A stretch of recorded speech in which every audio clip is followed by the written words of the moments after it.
And welcome back. As we mentioned prior to taking our first commercial break, we will be dedicating the majority of this morning's show to discussing and looking at what's taking place over in Guatemala.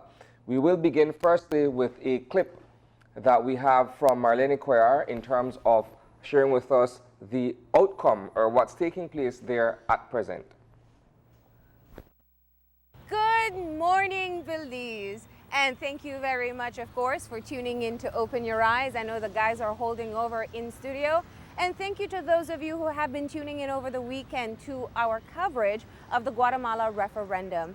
I am here in Guatemala City as a part of the News 5 team. I'm here with cameraman Daryl Miguel and with our CEO Amalia Mai, as we have been working to deliver to you the up-to-date information over the past 2 days as the Guatemalans went to the poll. Now, there's quite a bit of information that we'll be recapping this morning, and I wanted to start off kind of just being able to tell you some of the important facts. And when we look back at to where this started, the Guatemalans agreed last year that they would have their referendum on the date yesterday, April 15th. Their education campaign actually started mid-January, so they had a couple of months to be able to execute their education campaign. Now, what we saw, obviously, was the intensification of that campaign over the past couple weeks, especially with President Jimmy Morales making his tours and calling people out to vote. And the general theme for the Consulta Popular, which is the referendum that they had, was Together We Vote for Guatemala. Now, let's take a look at some of the important numbers. There were approximately 7.5 million registered voters that were eligible to come out and participate in the referendum. And interestingly, 41% of that were persons under the age of 35. And that really helps us to understand the angle of the education campaign that we saw, where it was very youth-driven, university students talking about the history of the claim itself. Now, voter turnout was one of the things that we had been looking at quite a bit last night as the results were coming in. And we must tell you that the predictions for voter turnout here in Guatemala were low from the start. Some were even saying as low as 10%. Why is this? So, Guatemala has had referenda in the past, and in the past two, they had a voter turnout of 15% and a voter turnout of 18%. And those were issues regarding constitutional changes. So the expectations were that it would be somewhere around that number or less. Now, talking to the representatives of the TSC, the Elections and Boundaries Department of sorts for Guatemala, they spoke of the challenges of a referendum being that you don't have the mobilization resources, you don't have the mobilization or the resources of the political parties to be able to get the voters out. And in fact, at the press conference, the president of the TSC spoke of that, especially within the smaller municipalities. So that is a part of the reason that the expectation was low. And it was actually very surprising, the final results that we saw, that the numbers were higher than were first anticipated. Now, there were some incentives that were in place to be able to get Guatemalans to come out and vote. One of those is that in certain municipalities, the public transportation was completely free. So they ensured that people had no reason to say they couldn't afford to get to the voting stations. They could go to wherever it was that they needed to vote and not have to pay anything. Also, President Morales also declared today a holiday, and that is so people would be even more encouraged to come out and vote on Sunday. Now, all of that said, let's look at the results. Now, we don't have the official results as yet. I checked it right before we started, and they are about at 99% of the total votes counted. So we're very close to the final results, but not at this time. Last night after 10, the Guatemalan Supreme Electoral Tribunal, like I said, like their Elections and Boundaries Department, gave their preliminary report. And those numbers you're going to see very shortly. But I'm going to give you the updated numbers for this morning. The total voter turnout as of this morning was 26.3% of the voters. And that's approximately 2 million voters. So that's the numbers that we have as of this early morning. 2 million voters came out and participated in the referendum. It also means that 5.5 million chose not to participate in this process at all. Now, of the 2 million who voted, we are looking at 95.8%, 96, who voted yes. That's about 1.8 million people who voted yes to take this issue to the International Court of Justice. And 4.1%, which is about 76,000 people, voted no. The rest of votes would be the invalid ones, the blank ones, or what they call null votes as well. Now, over the past 2 days, our News 5 team has aimed to find out from Guatemalans exactly what they have been thinking going into this process, what their expectations are after having voted, and really getting a sense as to what they understand of this issue. And that will be a part of what we'll be recapping this morning. So you'll first take a look at the results, the preliminary results that were reported last night after 10. We'll also be looking at conversations I've had with everyday Guatemalans here in Guatemala City. We'll also be talking to Ambassador of Belize to Guatemala, Ambassador Alexis Rosado.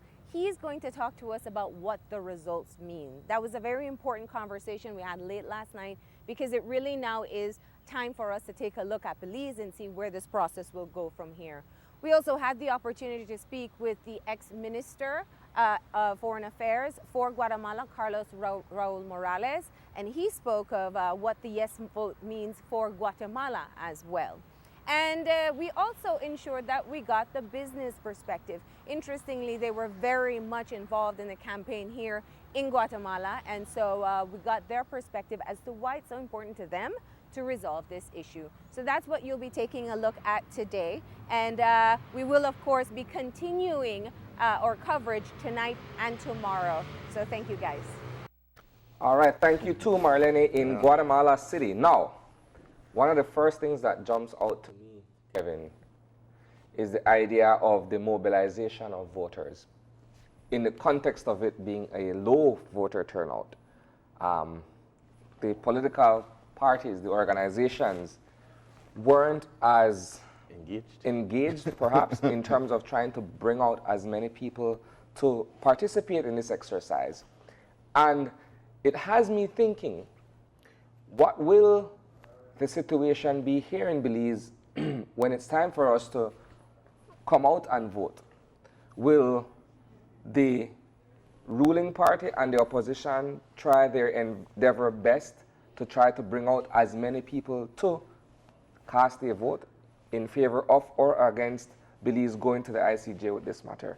That's one of the first things that jumps out to me. You? Well, the first thing that jumps out to me is the 41% of voters who are below the age of 35 who came out and voted in overwhelming numbers. To me, that number of all numbers troubles me. Why?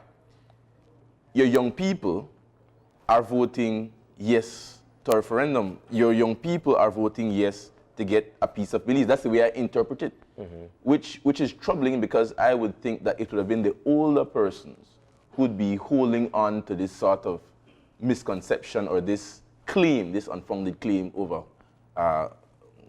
Belize.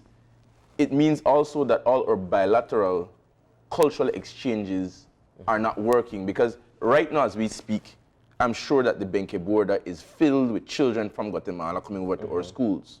And I would think that those young people would have a different view as to going to the ICJ. And maybe I should also say that there's a misconception, which is tagged into my view, that there is a belief that the end result of it going to the ICJ will mean that land will be ceded to Guatemala.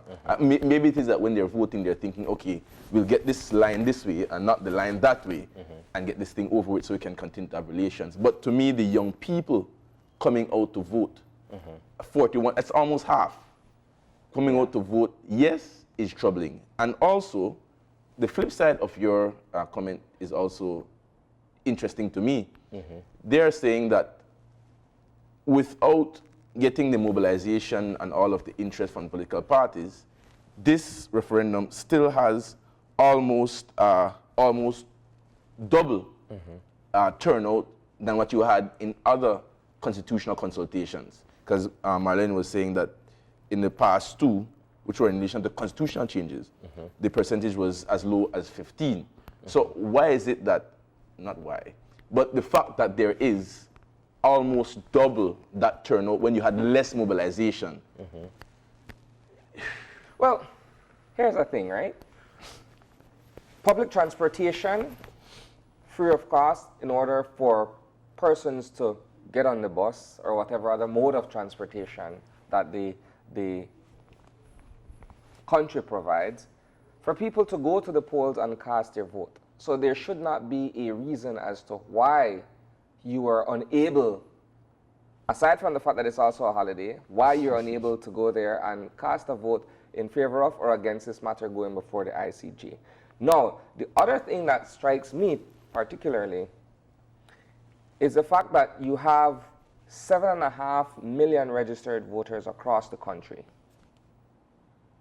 A little over 25%, 26.3 to be exact. That's a quarter of all persons who are eligible to vote. What does that say? When you look at the fact that the campaign to educate the voting public, and by extension, the nation, the campaign to educate them on the reason and the need for this thing to go before the ICJ, was that effective? Was it not effective? I can look at it and say perhaps it wasn't as effective as they wanted it to be, given the numbers we're looking at. It's only 25%, I would say, a quarter. Perhaps it did not reach the masses the way it ought to have. And I'm looking at that in the context of what will happen on this side of the border. Because the government of Belize, as part of this entire process, is charged with carrying out a campaign of its own to educate the public as to the importance and the necessity of this matter, either going to the ICJ or where we stand going forward. You know, as you say, that what triggers in my mind as well is that the education period was 2 months. And after that education period, they went into their voting. But what is interesting, as you said, was that the impact of that on the voter turnout. But in Belize, what will be our period? What lessons can we learn from their campaign, so to speak? I was thinking that if in Belize we put together a theme that says, together we vote for Belize, which would be the flip of what they did in Guatemala, I think the no vote would be 99%. So I think strategically the government leadership of the country, because it's a bipartisan referendum committee that they have, needs to sit down, take lessons from what's happening here, decide what is the best outcome and option for Belize. It's like the 3-point shootout at the NBA, in the NBA All-Star game. The person goes first and scores 27 out of 30 baskets, puts a lot of pressure on the person coming next. I don't know if we're doing sufficiently on the ground now to be looking at the nuts and bolts to see, and there's another question, to see questions like, why did the 76,000 people vote no? What was the motive? Are they Belizean? Are they dual nationals? What lessons can we take away from what happened in Guatemala? And I don't think that we're there yet. Well, suffice to say that the Ministry of Foreign Affairs, the minister, has committed to ramping up the efforts on this side in the wake of what is taking place in Guatemala. That being said, I want to segue into another interview that we have lined up, which is one with Ambassador Alexis Rosado, and this was conducted by Marlene Coyar in Guatemala City. Ambassador, we have just heard the preliminary results of the referendum here in Guatemala, where it was a resounding yes, 96% in fact. What's your initial reaction to the results of the referendum? Well, generally, it is a step in the direction of what we had already proposed to do when we signed the special agreement in 2008. Both governments agreed to have a referendum on the question of whether we should go to the ICJ or not to finally resolve the Guatemalan claim. Now, the voter turnout was more than was preliminary anticipated here in Guatemala. What do you think that means? Well, I think the result will be the result. How much comes out to vote or what it will be something that I will leave to the Guatemalans to or anybody else to analyze. At the end of the day, the results seem to be a clear yes. Um, they ran a campaign that was very effective, bearing in mind the results of the previous referendums. You know, in '94 they had a referendum. The result was 15 point something percent, and '99 it was 18%. So this time they surpassed those two figures. So it's positive for them. Now, all eyes will be on Belize following these results. And we know there is currently a mix-up in terms of the vice minister from Guatemala saying that our referendum will be held in May. Can you explain where that started from your understanding? Well, there had to be a misunderstanding. What is bound to start next month is probably the re-registration exercise, which was already slated to be held this year. That will take a few months. We have always been clear, so I don't understand where the mix-up came from. We have always been very clear that our referendum will take place only after the referendum re-registration exercise has been complete enough to give us a new electoral roll. No? Realistically speaking, from the government's perspective, what would be the right timeline as to when Belizeans can anticipate going to the polls for the referendum? Well, it would have to be after the re-registration exercise. When that will be complete, I don't know. We would have to ask Mr. May, I suppose, who will be in charge of that. But the important thing is that we start intensifying our public awareness campaign from now. We can't wait till later. It is critical that the Belizean public be fully and properly informed about the subject that they will be asked to vote upon.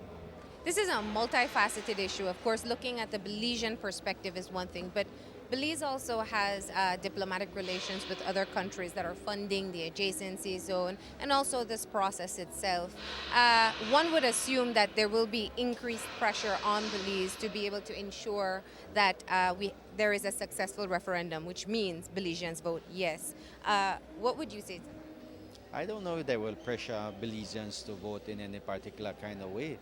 The international community has been accompanying us, Belize and Guatemala, in the process aimed at trying to resolve the differences that exist between the two countries.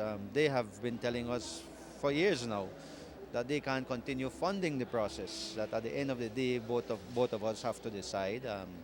It's a claim that one neighbor has against the other in terms of our boundaries. We are very clear and firm that our boundaries exist. They were defined in 1859 and they were demarcated. They are marked out. But our neighbor says no, that is not the case. Now, after various attempts at trying to find a negotiated settlement, all of which failed, we had the crystallization of the problem, which in essence resulted in the Secretary General of the OAS to tell us, look, this seems to me to be a problem of a legal nature. You say you have a good treaty, and Guatemala says that treaty does not exist. You say you have good boundaries, Guatemala says that they don't recognize any boundaries. This is a problem of a legal nature. The only solution is a juridical solution. So consider going to the ICJ. Both governments accepted that recommendation subject to the will of their people, and that is where we are right now. We believe strongly in our position. They believe strongly in our position. We have always relied on the international community to support our cause. In fact, the independence, sovereignty, and territorial integrity of Belize has always depended on the support of the international community and the system of the United Nations. Now the International Court of Justice is part of that United Nations system. And that is what the people of Belize will be asked to consider, putting our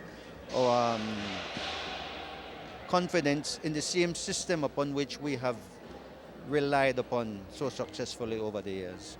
As ambassador here in Guatemala, you're on the ground to understand how people feel and react to issues.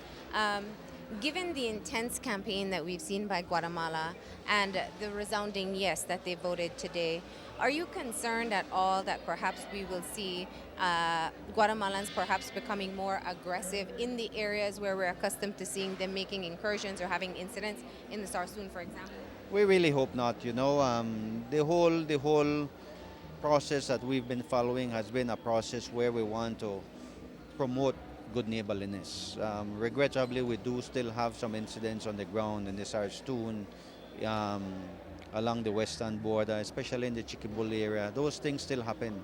And what we're trying to do is to find ways to resolve that in a manner that is peaceful, that is friendly. Now I know it is hard to say how can you resolve a difficult problem of the nature we have where there's a territorial claim in a friendly way.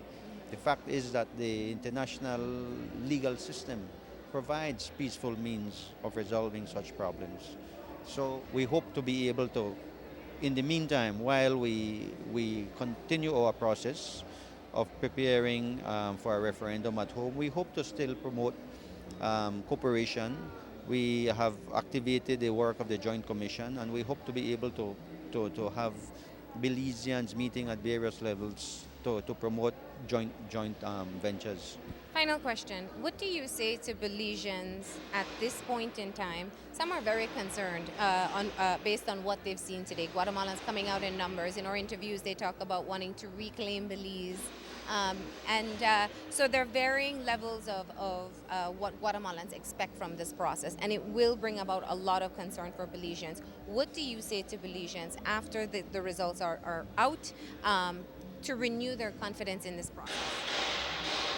Well, many people misunderstand the whole subject, and that is why we need a public awareness campaign that is effective in Belize. That is intensive in the sense that we need to make sure that all the Belizeans get the information that is necessary to be able to understand the issue.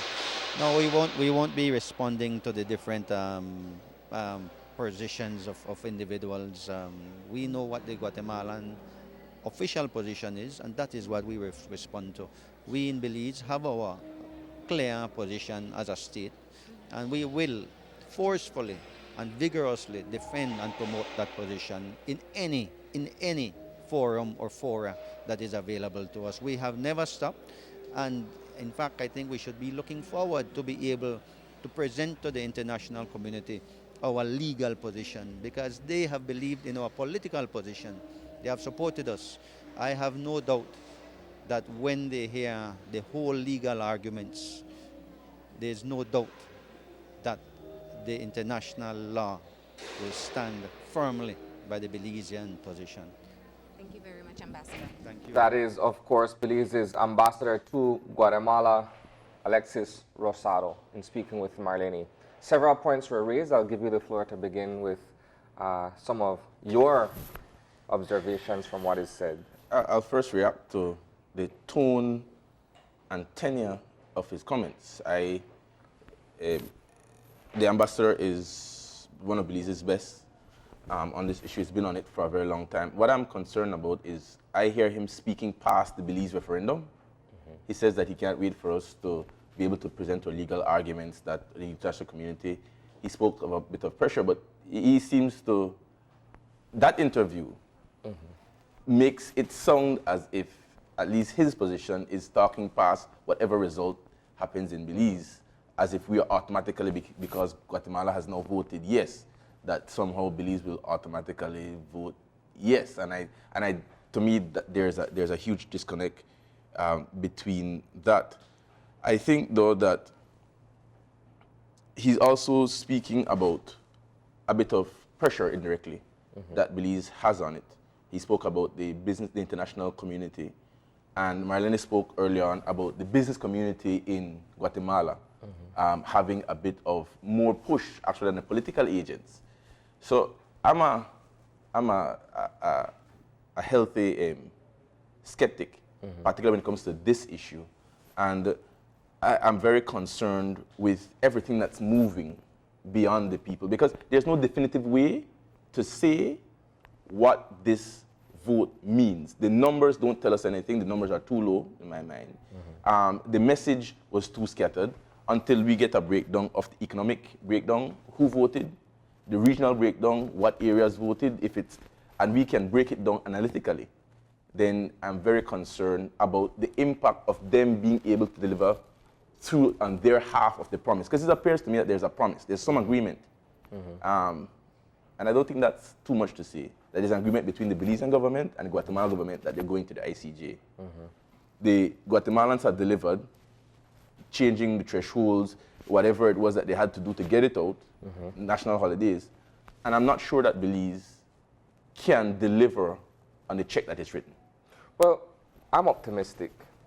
And I personally strongly believe that the government of the day will be able to pull through on this one. Get a yes vote? No, I'm talking in the context of preparing everybody adequately so that whenever they go to the polls, they will decide what they believe is best in terms of the path to be taken. I'm saying the government will, in my opinion, be able to deliver on it. It's a monumental task, but it's one that is doable. Now, you mentioned something earlier that struck a chord with me in terms of perhaps a demographic breakdown of how the votes were cast, by district, by class, etc., etc. I am looking at the fact that age included. I'm looking at the fact that along the western border primarily, you have communities, Guatemalan communities, where persons trade with their neighbors on this side of the border. I look at the community of Arenal, where my colleague Duane Moody visited last week in doing an assignment on this very issue. And some people would tell you flatly, you know what? I am not moved by it. My relationship with those on the other half of Arenal, which is in Belizean territory, is cordial, that I don't see the need for this matter to go beyond where it is. It's a matter for primarily those in the capital city of Guatemala as opposed to those of us who live in border communities. You get that sense from some of the persons that were interviewed in that particular story. What I want to go to now is that very Q&A with residents in Guatemala. You see, Duane did a sort of an informal, what we call in journalism parlance, vox pop, right? It's the man on the ground, the everyman. Marlene did one as well in the context of this exercise taking place. So we're going to go to that and we'll come back and have a brief discussion and go to a commercial break thereafter. We have been waiting a lot of years for this problem to solve, so I think this is the last chance that we have to solve the problem once and for all and to set the limits straight. We are also very expectant of everything because young people in Guatemala are now aware of political issues. It doesn't matter if they are law students or if they are not. Right now, the population is very aware of everything that is happening in our country. So I think that it's something positive for this issue since they are very aware of everything that is happening because of our history in the last years, right? Pues sí hay una situación que resolver con Belice y me parece correcto que la Corte Internacional de Justicia pues resuelva esta situación y creo que no es una pérdida de tiempo o gasto de recursos, puesto que sí es necesario que la situación se resuelva. Guatemala tiene derechos suficientes motivos como para poder reclamar la parte de Belice que le corresponde a través de la historia. A través del voto popular se considere la voluntad del pueblo de Guatemala para poder echar a andar todo lo que tiene que llevarse a cabo para poder recuperar Belice, en el sentido de que se arreglen bien los encuentros que van a tener para hacer los tratados y luego pues a, a corto o largo plazo pues que se den las soluciones respectivas. Es un problema que hay que resolver, ya tiene muchas generaciones y es una buena oportunidad para empezar a resolverlo. ¿Qué es lo mejor resultado que quiere? Que se defina bien la situación del país, que haya una frontera y que tengamos salida al mar, ¿verdad? Eso es lo importante para Guatemala. Toda la paz es importante, ¿verdad? Y como la frontera no está definida, es un poco complejo. Esperamos que a partir de que haya una resolución, que entiendo no es a corto plazo, empiece a mejorar por lo menos una estabilidad en el área, ¿verdad? Han habido muchos problemas ahí con la gente que vive. Necesitamos establecer un buen futuro para nuestros hijos en primer lugar, ¿verdad? Para que no crezcan con conflictos como hasta ahora se ha llevado a cabo, esperando en Dios que todo salga bien también, ¿verdad? En paz ante todo, ¿verdad? ¿Qué es lo mejor resultado para ti? Pues que se establezcan los verdaderos límites entre ambas naciones, ¿verdad? Porque es bien importante para que haga un respeto entre ambos países. Es una decisión muy importante, no para mí, sino es a nivel nación, porque va a influenciar, a mí personalmente no, pero sí va a influenciar a nivel nación, a nivel de país, y es muy importante. ¿Qué es el mejor resultado para ti? Para mí no. ¿No? No. ¿Por qué?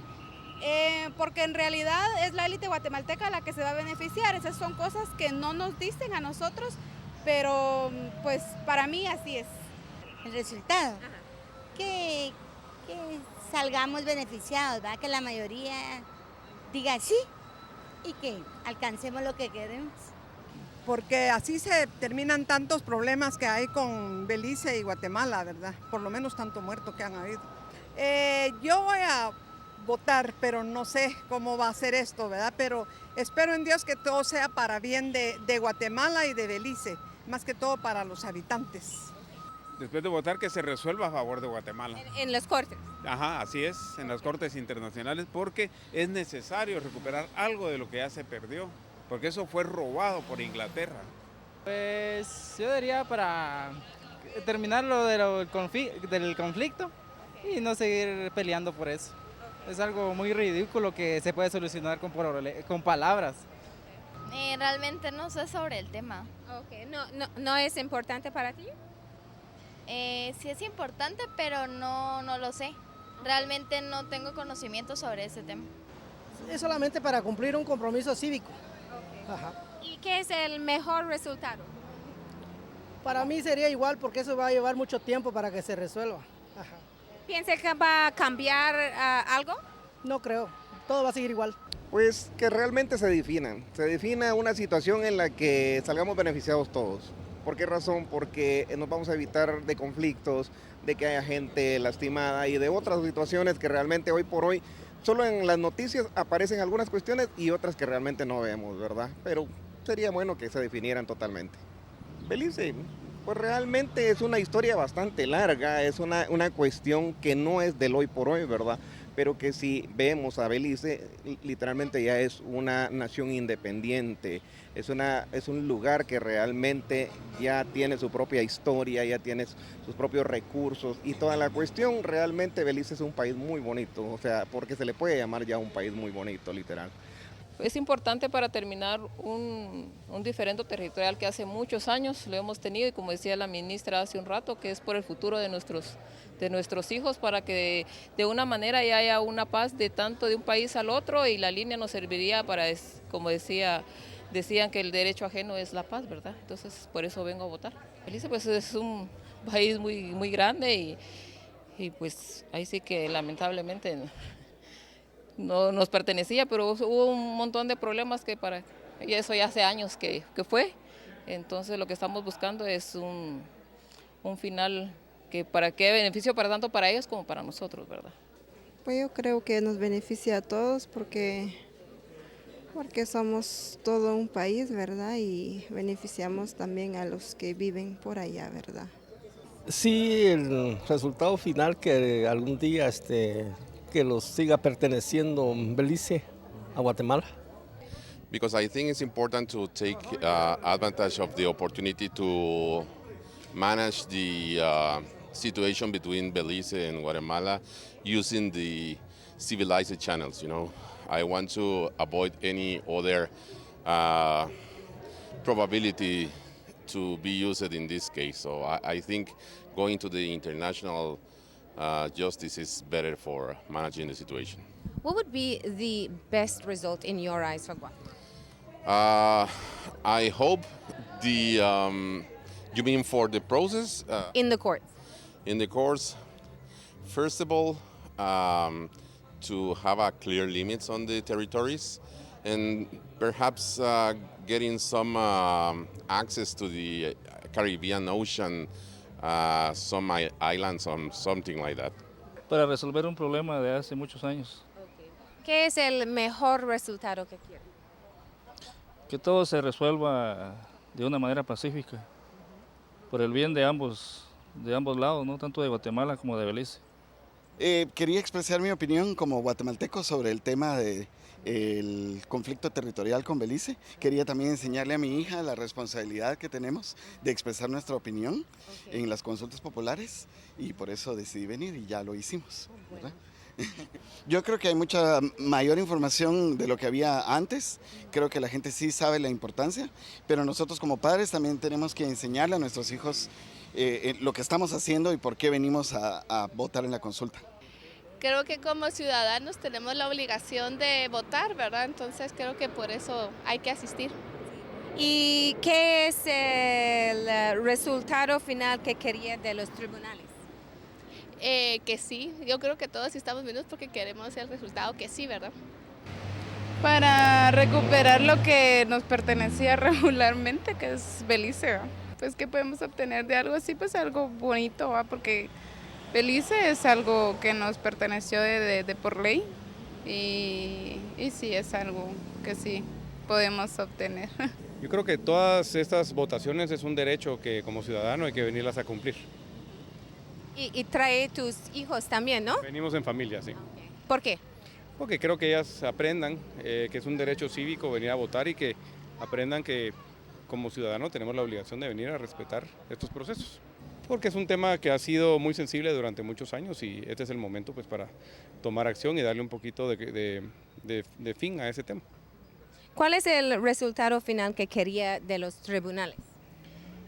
Pues mire, lo que queremos es que se respete la legitimidad de un pueblo, ¿verdad? Y eso es lo que estamos buscando en este proceso. Para ver si se soluciona ese problema de Belice, ¿eh? Y vuelve a ser nuestro. Bueno, si no, pues ojalá que la Corte sea, todos los votos sean reales, ¿verdad? Para que ese pueblo vuelva a ser de nosotros. Bueno, hay tantas cosas que se saben más y conocemos muy poco de la historia de Belice, pero la verdad que no conocemos mucho. Mira, el país necesita tener su seguridad jurídica y que la patria pueda ser ya transparente en sus fronteras. Sí. ¿Y crees que mucha gente van a votar?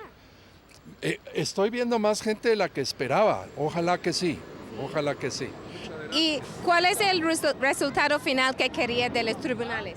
Bueno, yo quisiera que la Corte Internacional pueda decidir las fronteras y sus límites para que todos podamos estar tranquilos con nuestras distintas fronteras. Las fronteras que existan hoy. Bueno, como no está bien definido y nunca ha sido aclarado, la idea es que se logre aclarar por este medio. Pues más que todo, ¿verdad? Para que se defina ya todo con más claridad y que sea de beneficio para ambos países, ¿verdad? Y que todo resulte de la mejor manera. La verdad es que me gustaría que sí, ¿verdad? Porque para que no lo definamos ni nosotros ni Belice, ¿verdad? Sino que sea una tercera parte. Pues es un deber cívico como guatemaltecos que tenemos todos. ¿Crees que mucha gente van a votar? La verdad no sabría decirle. Creo que en la capital sí, en el interior lo ignoro. ¿Qué crees que los guatemaltecos deben obtener de una resolución? Creo que debemos de obtener la tranquilidad de que por fin se va a definir un tema que venimos discutiendo desde hace mucho tiempo con nuestros vecinos. Vine a votar por la patria. Hay que ser patriota, apoyar todo lo que Guatemala necesita y necesitamos solucionar este problema ya. ¿Crees que mucha gente van a votar? Pues espero que así sea, ¿verdad? Todos los que son conscientes de lo bueno para Guatemala, creo que van a votar. ¿Y cuál es el resultado final que quería? Nosotros queremos lograr algo porque perder un pedazo de tierra en nuestro país para Guatemala ha sido problema siempre. Y que el lado de los ingleses respeten a los guatemaltecos en nuestras decisiones. Que pues todos los guatemaltecos nos tenemos que involucrar, ¿verdad?, en lo que está pasando en nuestro país. ¿Y para ti? Sí, igual, para ya de una vez hacer una definición de, ¿cómo es?, de la frontera y que ya no hayan conflictos, que ha pasado 200 años con el mismo conflicto y es hora de terminar esto. ¿Y qué crees que los guatemaltecos deben obtener de una resolución? No sé. Bueno, la resolución, lo único que tenemos que obtener es la frontera. Si nos dan más territorio no, eso es independiente, pero lo único que queremos es la frontera y parar el conflicto que tenemos con nuestro amigo centroamericano. ¿Y qué sabes de Belice? Pues no mucho, la verdad, pero sí sé que como que últimamente ha habido mucho conflicto como interno, ¿verdad? Porque no hay como una entidad o algo que los esté regulando y pues no es como justo tampoco que estemos como en ese conflicto, ¿verdad? Bueno, Belice fue declarado ya un país independiente. Nosotros mismos lo reconocimos en 1993, entonces creo que sí son un país independiente y, como te digo, lo único que queremos es una frontera. So that was a Q&A with the Everman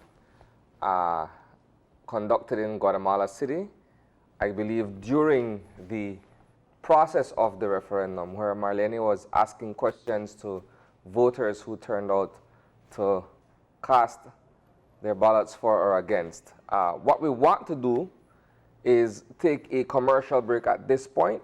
When we return, it's to focus once again on the situation on the ground in Guatemala, and that will be bookended by conversations by myself and Kevin. So we'll go to commercial break now, and we'll be back shortly.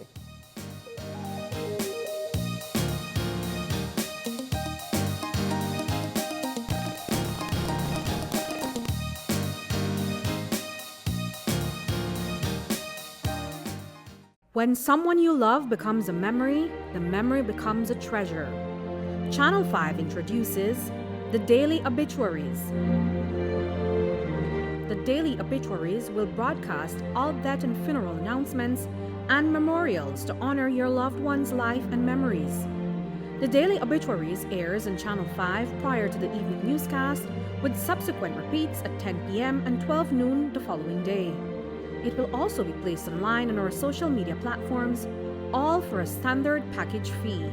Celebrate their lives and memories with Channel 5's Daily Obituaries.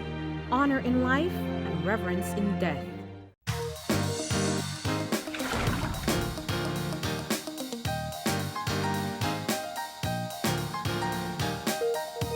And welcome back. That was a very short commercial break. Indeed, we do have a packed show in terms of the discussions that we're having. I want to give you an opportunity, Kevin, to share with us some thoughts, some observations based on the Vox Pop that was conducted prior to the commercial break. The Vox Pop is important, but I think we have to realize that the Vox Pop is completely irrelevant. The Vox Pop is opinions of persons on the ground.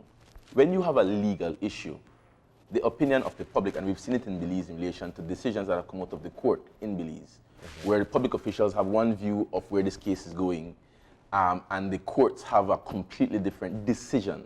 Legal issues are not moved by public opinion. So whether or not I'll take a recent case which has its naysayers and its supporters. Take, for example, the Unibomb case. Public opinion might be one thing, right or wrong, but the court decision, which is a legal determination, brings it in a different way. And public opinion, whether or not it's shouted from a pulpit or whether it comes from a bar room on a gang street, have no bearing on that court's view. So I think that the exit polls and the opinions of different people, even the ex-minister, foreign minister, as we'll see later on, are of no importance. Once you get into a court setting, you have no longer control. It's a legal issue. And the court system is a construct which is not predicated on truth. Can I beg to differ or throw this in there quickly, though? That perhaps it's the public opinion and the way they vote that will get us to the court that will determine legally what is the final outcome. Absolutely. But one of the trade-offs with the court system is that you no longer have an input in it. And if I could go back a little, a court is not interested in truth. I'm going to say that again. A court is not interested in truth. A court is interested in procedures and evidence. So you can make buildings disappear. You can make countries disappear if your court process, if your legal case, which is it's a process, it's a fiction, doesn't come out right. It has nothing to do with reality.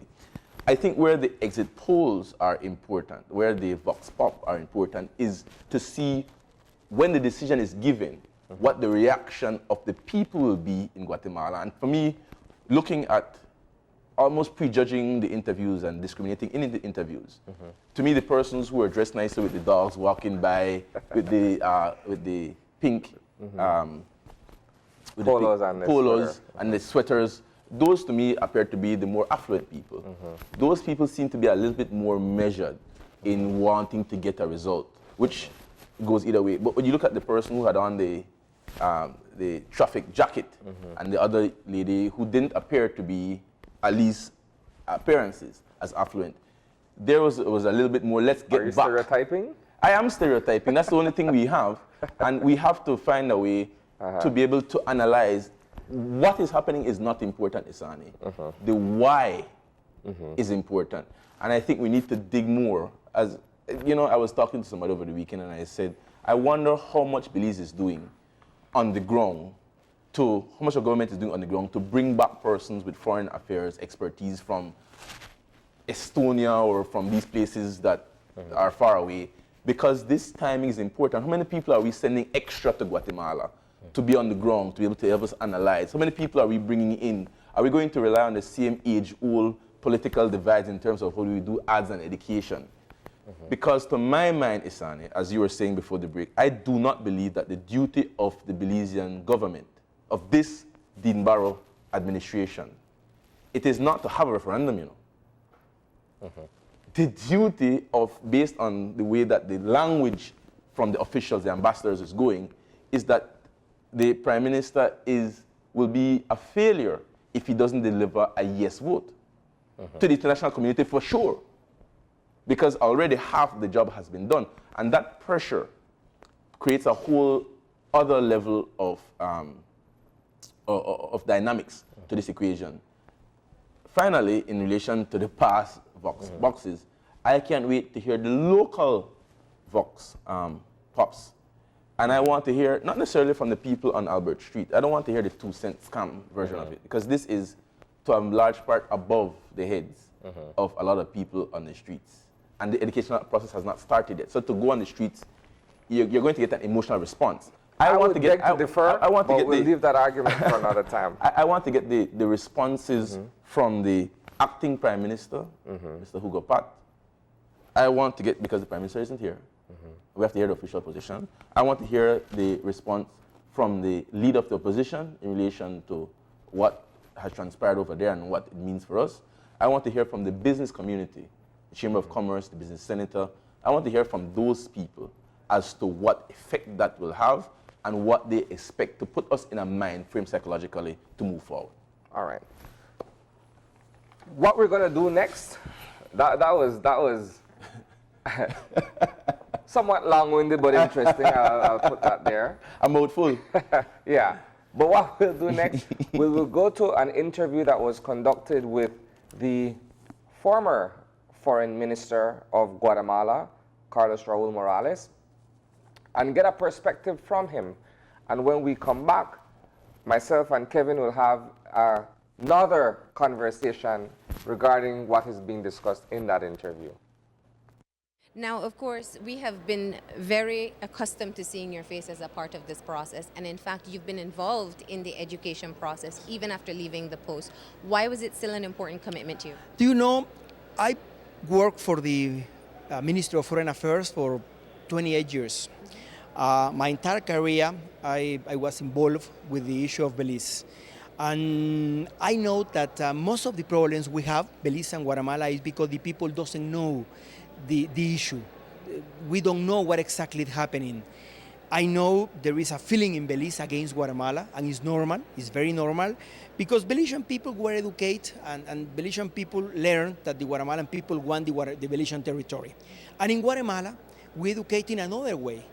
We were educated that territory belongs to Guatemala. What is important for us is to try to find out a solution to this claim. It's important to know that Belize is a country already. We recognize already the self-determination of the Belizean people. It is important. We don't claim the Belizean people. It is important to understand that we recognize the government of Belize. And it is important to understand that we want to live in peace with Belize. We are going to be neighbors forever. I mentioned many times to you in Belize, we want to be good neighbors. What happened is, Guatemala believes has some rights, and according to our constitution, I cannot resign to that rights. This is why we need to solve, we need to find out a solution to this claim in the International Court of Justice. What Guatemala is saying today is a clear yes to the peace. And it is a message to the people of Belize. It is true, we want to live in peace. There is a difference between both countries because we have two different cultures. It is important to understand. But it's not true that we want to get back Belize to Guatemala. Belize is an independent country. We are going to be neighbors. But there are some claims we need to define in the International Court of Justice. The message that the Guatemalan people give today to the world is that Guatemala is a country of peace, that we want to give a solution to this claim in the International Court of Justice. We don't want another problem with Belize. We don't want, and it is important to understand too, we don't want that another farmer died in the adjacency zone, because it's not fair. It's not fair. It's a human life, and we need to respect the human life. The message we send to Belize is we want to be brothers. We want to live together forever, both countries. And the future is right there, and we need to take advantage of our resources. We need to take advantage of the opportunities the area, the region give to us, give to Guatemala, and give to Belize. Believe me, I get involved in this education process because I know that most of the Guatemalan people didn't know nothing about Belize. I think today, 2 months later, Guatemalan people knows more about Belize than 2 months ago. And this is why the people of Belize, the people of Guatemala say today, yes to this solution. We don't want a war against Belize. We don't want to live back to back. We want to live face to face. We need to increase the cooperation between both countries. Guatemala is a beautiful country. Belize is a beautiful country. The Belizean people are beautiful. You know that. I'm married with a Belizean girl. We want to do all the best for the peace between the two countries. What we need to do is to believe that the only way to give a solution to this claim is in the ICJ, because according to our constitution, I cannot resign to the rights Guatemala has. But again, Belize has a very good case. And I think the best idea is to take it to the International Court of Justice. The education campaign in Guatemala spoke of reclaiming 12,000 square kilometers of Belize from Cayo South. With by all likelihoods, the yes vote, is that a yes by Guatemalans that they want half of Belizeans? I don't share that position. As a matter of fact, if you review my interviews to the media in Guatemala, I said it's not correct to say that Guatemala went back from the Sibun to the Sarston. It's not right. Guatemala believes has rights. Let the ICJ define in which consist these rights. The worst thing would happen to Guatemala is that the ICJ said that the Treaty of 1859 is valid today. This is the worst thing will happen to Guatemala, and it's the worst thing will happen to Belize. What we need to do is we need to solve that rights. This map, who say that we claim from the Sibun to the Sastun, is I don't know, it's because people are not educated about this issue. When I am talking about rights, when I talk about rights, I am talking about that is the ICJ, the International Court of Justice, the only court that would define in what consists that rights. Is not correct, is not good, is not good for our relation. Talk in the way you mentioned that we claimed as part of the territory of Belize. But if it's a part of the campaign and somebody sees it and goes to vote, could it not be perceived that that is what they are hoping for at the ICJ? I don't like to talk about that because what we create is that the Belizean people are afraid about Guatemala. This is what I don't like to talk about that. We need to be prudent about the language we use when we talk about the claim, the Guatemalan claim. Because this is, the problem began over there. When we talk about which part of Belize we want to go back to Guatemala, we need to talk about rights and let the ICJ defines that rights. This is my message. Now, from what we're seeing so far, it is very likely that there will be a yes vote at the end of the night from Guatemala. Belize will have to go through its education campaign and move into its referendum as well. You're very well acquainted with how important this issue is to Belizeans. There will be an immense amount of pressure on Belizeans and a lot of attention paid to that vote. What is your perspective? I did many interviews to the Guatemalan media, and I said categorically that it's not possible to press Belize. It's not possible to push Belize to do it tomorrow, in a year, in 2 years. My position is to let the Belizean government to educate the population, to try to tell the people in Belize why go to the ICJ is the best solution for both countries. Today, and it is a fact, there is no border between both countries. There is not a border, there is not a line. The border is just in the map. It's just in the map. But if when you go to the area, to the adjacency sign, you are not going to see a line between Belize and Guatemala as the line you have with Mexico, or the line I have with Mexico, with El Salvador, or with Honduras. It's a fact that there is not borders because this claim. I think the government of Belize has to educate the Belizean people, but I don't like the word educate. I think it has to inform the Belizean people that the best way to finish with this claim is go to the ICJ. Why Belize has to vote yes? Because if we don't stop this problem today, we are going to live in a very confrontation way from here to the future, and it's not good. It's not good. We need to solve this situation today. Belize needs borders with Guatemala. The 85% of the vicinity of Belize is with Guatemala. The only way to solve that situation is the ICA. This is why, but I will let the government of Belize, of course, I am not the appropriate person to say to the Belizean government what they have to do. But I am so sure that the Belizean government, the UDP or the PUP, both of them I know will cooperate to educate the Belizean people to tell why they have to go to the ICJ. You understand that from Belize's perspective, there is no doubt that we have a border. And it will be a challenge to still hear that message coming out of Guatemala and prompt Belizeans to want to vote yes to the ICJ. You can say you have a border, but there is not a border. Show me the border. No in the map. In the map, of course, in the map is over there, but show me the border. There is not a border. There is not There's not a border that's validated by Guatemala. No, there is not a physical border. There are monuments. There are only 2. Do you know how many monuments we have with Mexico? More than 2,000. Do you know how many monuments we have with Honduras or El Salvador? You can see to the border and you clearly know where exactly the border, because there are monuments, because there is a line 10 meters is the size of the line where exactly shows it the border. With Belize, there is no borders. There are in the maps, but in fact, the incidence happens because people doesn't know where exactly finish Belize, where exactly finish Guatemala. They just cross because when you go to the area, there are mountains, trees, lagoons, rivers, but there is not a line. And there is not a line because there is not a border.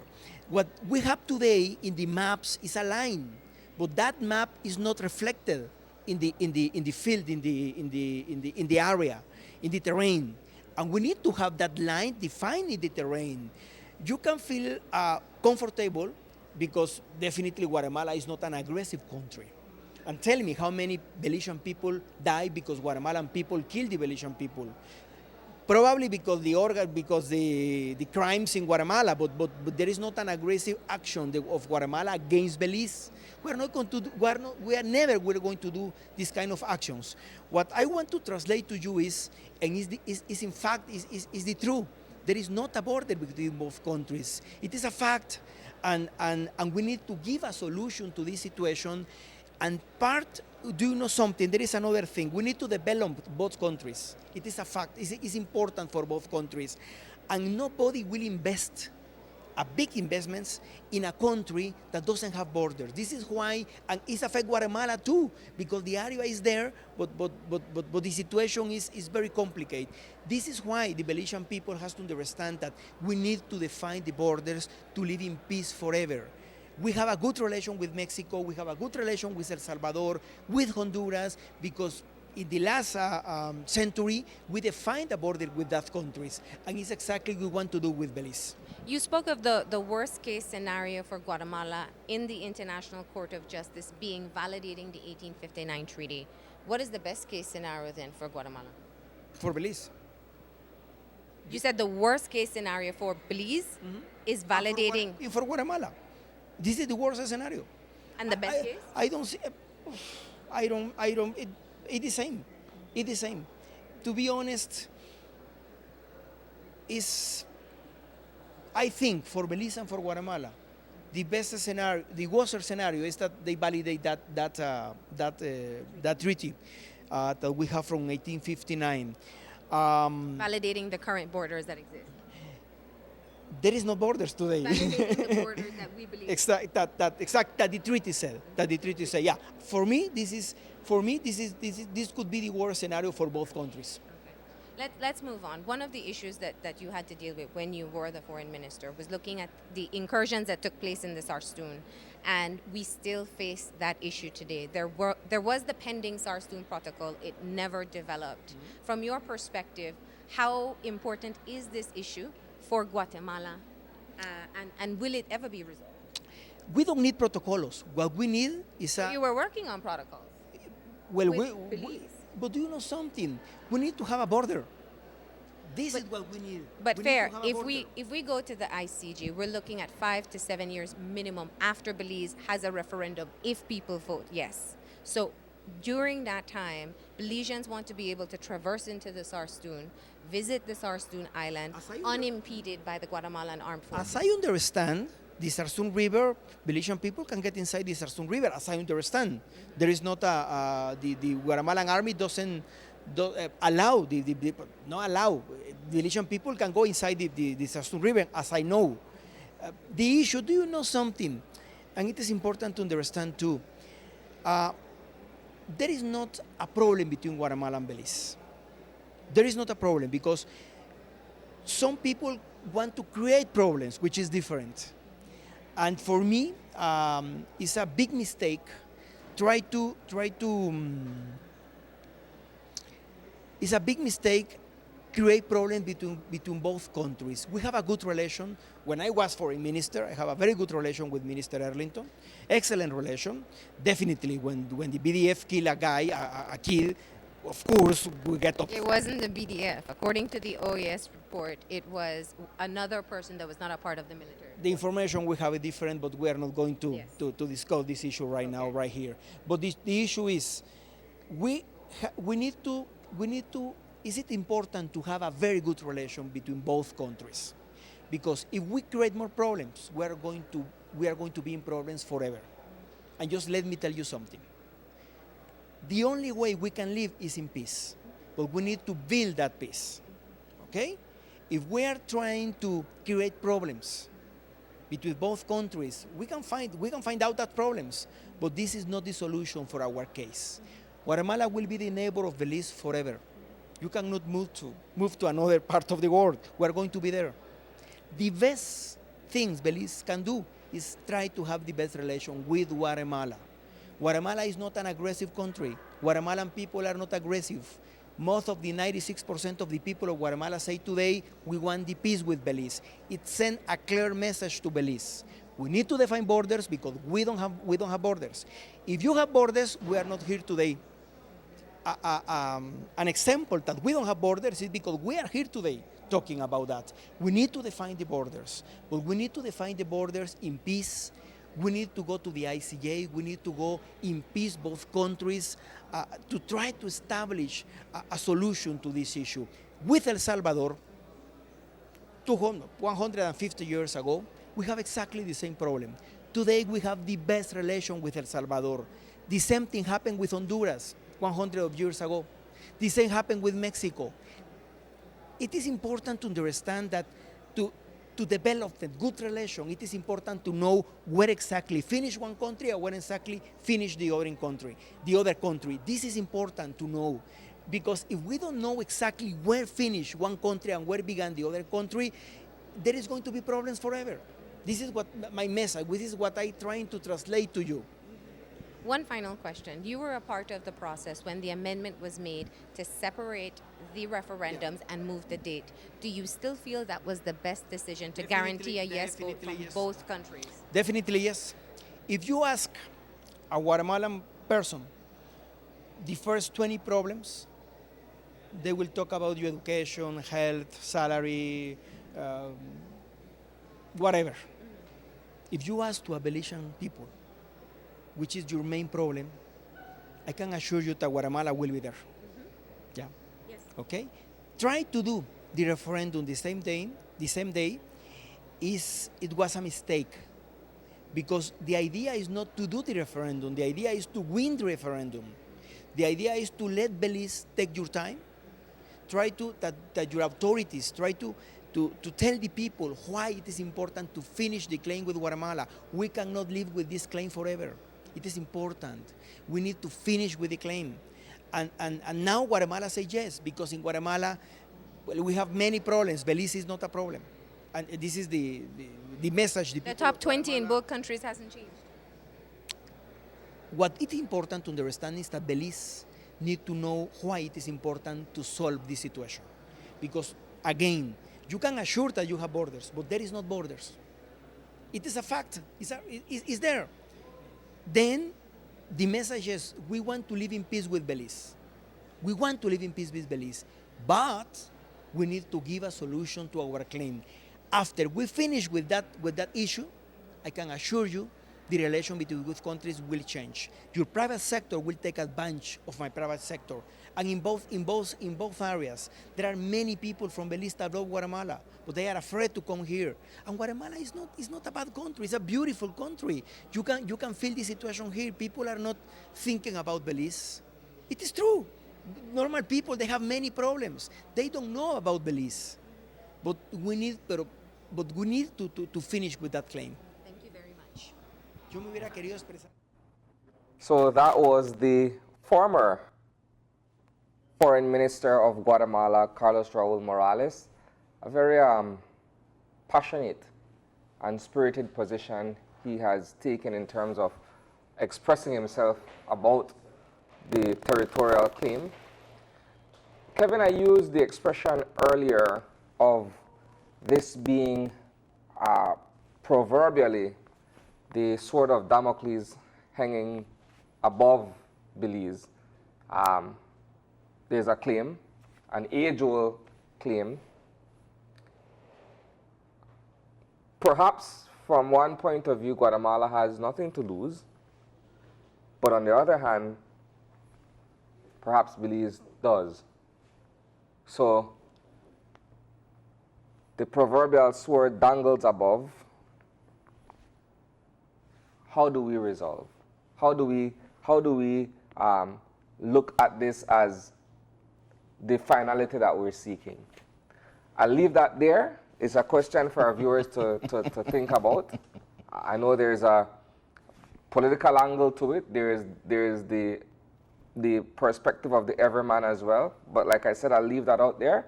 What I want to do at this point, Kevin, we want to go to the final interview that was conducted by Marlene in Guatemala. And what I want to do thereafter is to reserve any remaining comment for the wrap-up, if you'd allow me. Can I ask this question, though? Sure. Before we go to that. And as it's fresh off the interview, I'd like us to do it now. We just heard from the foreign minister, the ex-foreign minister. Assuming that politics works the way it does over there, it works here, Mr. Morales knows the inner workings of the government, the Guatemalan government, in this issue. And he said something to me, because every word that you say at this point in time has to be measured and considered by us in Belize. He said something to the effect that the worst case scenario, in an excellent question asked by Marlene, his response was the worst case scenario for both countries, the worst case scenario for both countries, is a validation of the 1859 treaty. That treaty establishes the current borders.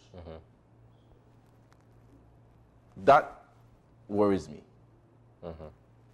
Because what does it mean? It can't be the worst case scenario for Belize. Because if the treaty but reconfirms the borders, we have no problem there. But the question is, what does it mean for Guatemala? Does it mean that the Guatemalan government will take some steps? Because he said that's the worst case scenario for both of us. So the only worst case scenario, if the treaties are reconfirmed, is some action which is negatively taken by Guatemala in response to that decision. That, to me, is troubling. I will reserve my response or my opinion on that until after this additional segment that we have, which is the final interview conducted by Marlene, and this is with members of the business community in Guatemala, a private sector position on the referendum and, of course, the matter of the claim. Tell us a bit about the work that's done at AHE. Well, the Guatemalan Exporters Association is a non-profit organization that was founded in 1982, and our mission is to make Guatemalan exports grow. We want Guatemala to be an export country, so we basically assist exporters on all the process for exporting their products, from finding a product to developing it and then take it to new markets. So we help mostly exporters of non-traditional products. What we define as non-traditional products is the products that Guatemala didn't export until 1990, which is mainly manufacturers, textiles, some agribusiness products, but not the traditional ones, not sugar or cardamom or bananas, but more like vegetables, fruits, flowers, and also services. We have a strong service area, so we help software developers, contact centers, and many other service sectors, tourism. Now, looking at the Consulta Popular, the business community has endorsed and actually participated in the campaign. Tell me why they felt that this was a right move for the business community.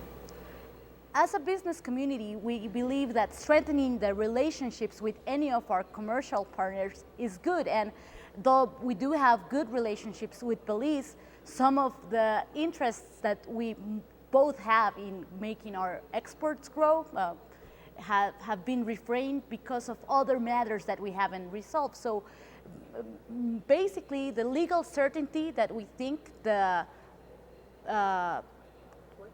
courts will bring after knowing the case, it's good for both Belize and Guatemala. Regardless of the resolution, we believe we need to solve the referendum. Yes. We need to know where our borders are. We need to have that legal certainty so that we can strengthen our commercial relationships and we can develop more projects in the future. Yeah. You do have current trade relationships with Belize. Yes. Tell us a bit about that. Yes. Well, Guatemala is exporting about $3 million to Belize. We export many different products. We also import from Belize, I think it's about 70 to 80 million a year.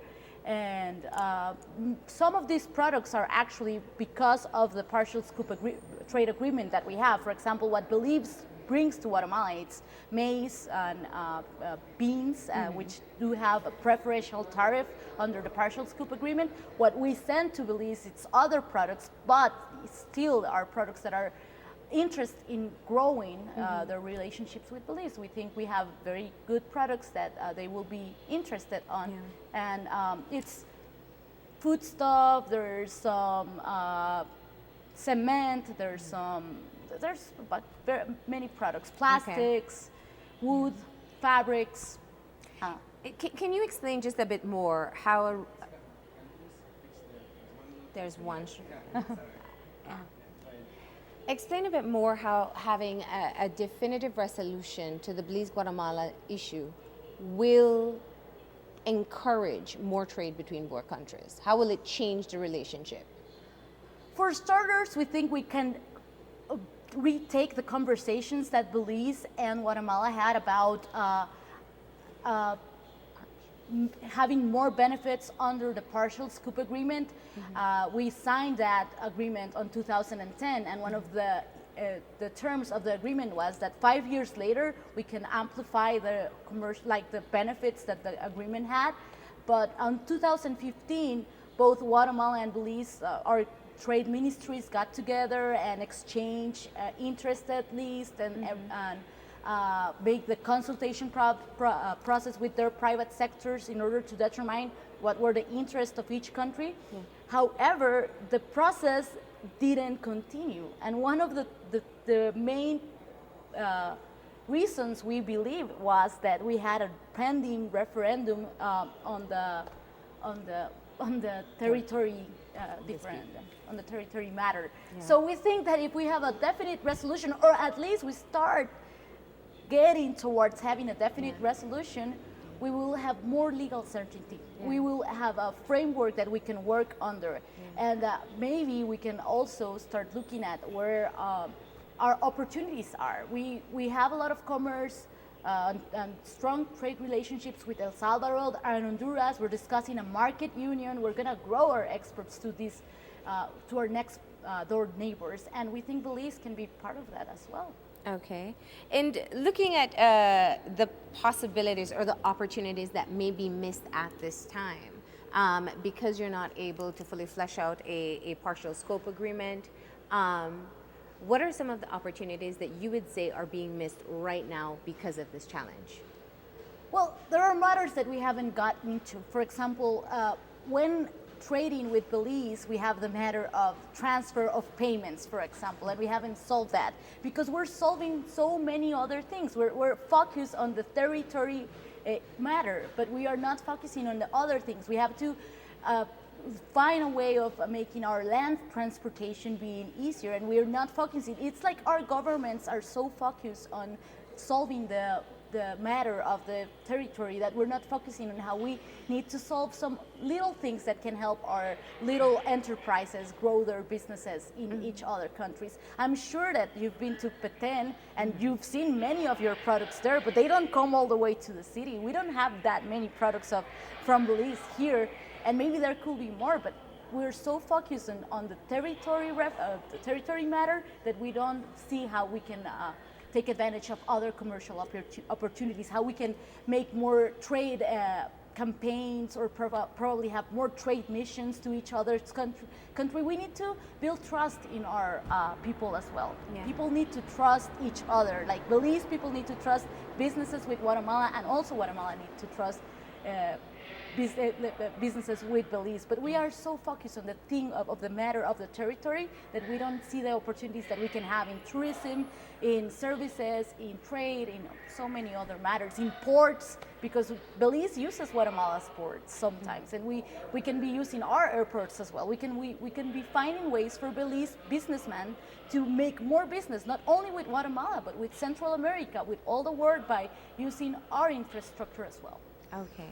Now, looking at the situation as a citizen of Guatemala, there've been many concerns about the investment that's been made in this campaign at this point in time. That the money could have been used in many other social programs. What's your perspective on this? Well, actually, this is I understand the concern of the people. Actually, the money was destined to another consulta popular, not the Belize one originally. We had to do a process, and our Congress had already determined that some funds were going to be used for that consulta popular, because we were also looking at changing our constitution. That couldn't happen, so the money was there, and it already had a purpose, so there was no reason not to use it to this consulta popular, which is also very popular for our population. So I understand there are a lot of matters that as a country we need to overcome, and we could be using this money for education, for health, for any other matter, but not because we have many challenges to overcome in that matter. It makes less important for us to solve this matter. I think that if the money was there and we could use it and we can start moving forward on the territory referendum, then it's a good thing. And that's why as a citizen, I think it's our responsibility to vote. It's our responsibility to decide what we want to see happening on this matter. But no, voting will not be positive for anyone. We have to decide, just as Belizeans will have to decide at some point, and we hope they will also vote. Because if the government is taking the decision to invest money on that, it's important that we take advantage of that opportunity. We don't want them to have to spend the money again, because if we don't vote now or we don't get the results that we need to have now, it will only have to happen again, and we don't want that money to be spent again just because we didn't vote or because we decided that maybe it wasn't a good idea to invest in this right now. The investment is done. What I hear from you, and what I've heard in other interviews as well, is that it's more a matter of having a finality to the issue, more than feeling there is a possibility of reclaiming a portion of Belize. That's a very common perception in Belize. Is that still something that you hear very often in speaking, whether it's with business persons or other sectors? Yes, I believe, at least I have done that with a lot of the people that I've talked about. Like, just reminding them that it's not about reclaiming territory, it's not about reclaiming anything, it's about having a solution. We want to have a border that is clear. We want Belize to be able to have legal certainty of anything that they would like to do in the future, because it's my perspective, and I may be wrong, but in Belize, probably there's some investment that hasn't been done in that territory, because if you don't have that certainty that you're gonna keep it, then how are you going to do it? And I think it's good for both the countries to have that certainty. And maybe we can have another border, not just in our side, it's called Melchor de Mencos, just have another customs in some other point. It will be beneficial for everyone. So yes, we're not thinking that it's reclaiming a territory. We're just thinking that we're gonna finally have a clear border, and we're finally going to be able to go past this issue and start just building up to some other matters with Belize. Wendy, what are your thoughts on whether or not Guatemalans will come out and vote in the referendum? It's hard. Even in the election process, Guatemala people don't participate. So thinking that the 7 million people who can vote are going to vote, it's hard. And I think it's not gonna be a huge participation in terms of percentage. Maybe we're not gonna have 60% of participation, but I do think people are going to go out to vote. At least in the city, there's many people who who did heard the campaign of the government, of the businessmen, of other sectors that it is important to vote. It is important to vote just because we need to solve this issue, not because we need to reclaim anything. You know, in conversation with people living in the Petén area, people who have their own small businesses and have been working between both countries, they speak of being perfectly okay with the situation as is. Of course, because it's what we've been. People don't like change, and people probably don't really know what this change could do for their own good. I mean, I think people in Belize and Petén have good relationships.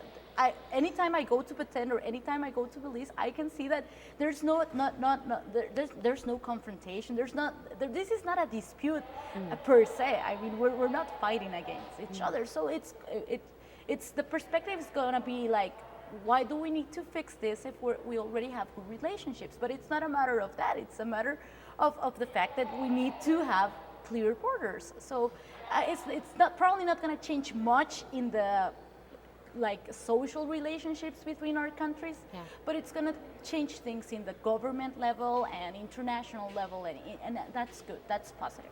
We need to have our governments have relationships all the time, and those need to be the best possible. So even if it doesn't change much in the social area, even if it is just an impact that won't be seen immediately in the trade area, I think it's going to be positive to have a resolution to this, or at least know that we will have it in the next few years. Because first of all, we think that as a Guatemala, we need to solve a historic problem that we have with our neighbor country, that is Belize.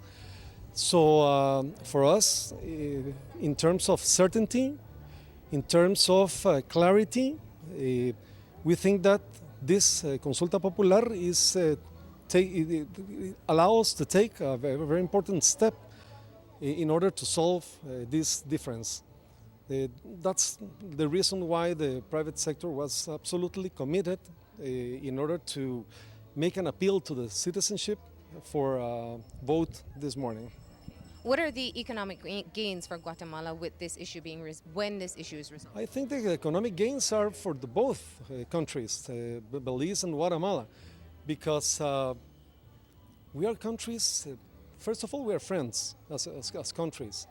We need to make development. We need to make economic and social development in the area that is at the time quite ambiguous in terms of the frontier. So we think that if we allow the International Court to draw a very clear line between Belize and Guatemala, that will allow the business community in Belize and in Guatemala to make business, to make investments. So we think that the economic gains are for the both of us. Now, have you found that the dispute at this time has hindered progress in trade, in investment? Yes, absolutely. Yes, because there is no clarity. There are minor incidents where Guatemalan people are lost their lives because there is a zone that is not clearly delimited. So for us, it's very important to make all go behind us and to have, as I said, the opportunity for both countries to make joint ventures. We can make progress, for example, in tourism. Belize is a very touristic country, Guatemala as well. So perhaps we can think in doing common projects. As a part of the partnership, you also have observer status for the referendum. Yes. We're 4 hours, almost 5 hours into the referendum. How's it going so far? I think that we are very happy with what we are seeing because in the first place, there is a very pacific environment. People are approaching the electoral centers. They are voting. So we think that at the time we are absolutely happy with what we are seeing at this time. Are there any parts of the country specifically where they're seeing larger turnouts or smaller? Perhaps in the northern part of the country, because the rain is pouring, and perhaps in that part of the country, people will not vote in the same way as in the southern part of the country. But as a whole, we think that we are going to have a very important participation. Yes. How optimistic are you that Guatemalans will vote yesterday? I'm positive, yes. And that was, let me get his name correct. That was Roberto Ardon. He's the Executive Director and the Coordinating Committee of Agricultural, Commercial, Industrial and Financial Associations, that's in Guatemala. That interview was preceded by one with Wendy Mena, International Market Access. And this, of course, was an interview with the business community and what potential ramifications this would all have on perhaps the relationship between Belize and Guatemala in terms of the economic aspects of trade and business. You know, Sonny, there's something that keeps on grating at me, and I have to get it off my chest. I keep on hearing people saying in the interviews from Guatemala that they have no problem with Belize and that they are friends. It doesn't work that way. It can't be that way. It can't be that I say, Isani, I like you, you're my friend, we're good. Just I need you to cut off your foot. I want both your feet for me. It doesn't work that way. I think that we have to accept that we are, although cordial to each other, that there is a major, an identity differendum between each other. And I think saying that we don't have a problem with each other is more insulting, to my mind, because it is irreconcilable with your position to even to court. You know, another very base comparison is like somebody saying, you know what, I will take the load of sand that you got, and I will wheelbarrow it, and I will put it in your yard. And then they come out days later and said, well, you know what, I need $100 more because you have to pay for the wheelbarrow. And you think, but how would you get it in my yard if you didn't have a wheelbarrow to put it in? The narrative just, to me, isn't working. Belize has been, and as you listen to all of the interviews, I'm not sure Belizeans are paying this the amount of attention that we should. The culture in Belize is not one that pays attention to these things. Belizeans are optimists. We have a deferred culture. You know, it's going to solve itself. You know, we don't have to deal with it. It's somehow going to be dealt with. And we're at a point in time now but where that reflects a certain complacency, though. It's complacency, but it doesn't speak to a proactive approach. No, and this is a scenario where there has to be a precise, and as you call it, proactive approach. And I'm very worried that our overall defensiveness, and if I could go over this shortly before we go into the next one. Belize has always been on the defensive. Even, as I said, the messaging of them saying that Belize is for Guatemala, it's an aggressive slogan. Our slogan is defensive, not a blade of grass. We have the issue of the encroachers. They encroach, our response is compensate.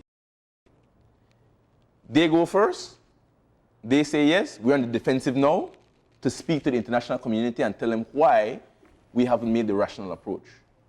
And I'm wondering if this is not a strategic, I feel fairly confident in saying, in my personal opinion, Belizeans, no. Why, Isani?